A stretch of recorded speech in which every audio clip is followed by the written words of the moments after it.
একটু ধরেন ভাই, একটু ধরেন। আচ্ছা, আপনারা ধরেন, একটু ধরেন, একটু ধরেন ভাইয়া, সবাই নিচ্ছে তো। ওটা কিন্তু একটু আগান, সামনে আগান, সামনে আগান।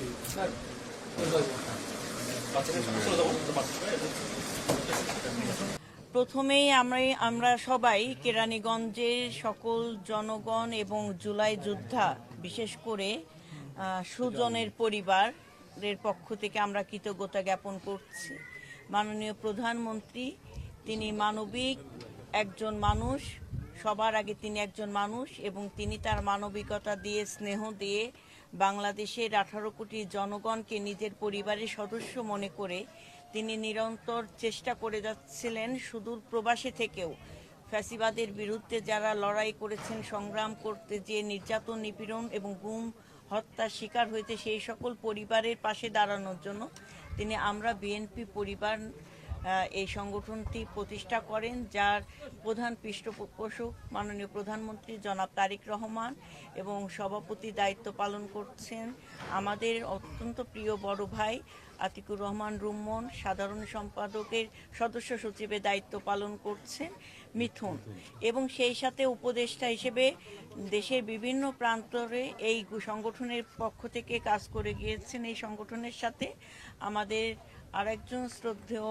নেতা বড় ভাই, আমাদের জলবায়ু বিষয়ক সহ সম্পাদক,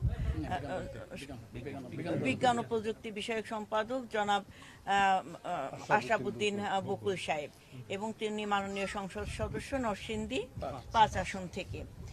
তো আজকে সুজনের পরিবারে মাননীয় প্রধানমন্ত্রী তার সদ্য নবজাত সন্তান, আপনার 1 মাস হয়েছে, তিনি যখন চায়না সফরে গিয়েছিলেন, রাষ্ট্রীয় সফরে, তখন তিনি শুনতে পেয়েছেন যে সুজনের কন্যা সন্তান হয়েছে এবং সে প্রধানমন্ত্রীর কাছে তিনি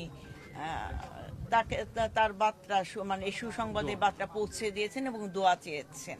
মাননীয় প্রধানমন্ত্রী তাৎক্ষণিকভাবে তিনি সিদ্ধান্ত গ্রহণ করে এই বিএনপি পরিবারকে পাঠিয়েছেন কেরানীগঞ্জে সুজনের পরিবারের পাশে এই সুখটা, আনন্দটাকে ভাগাভাগি করে নেওয়ার জন্য।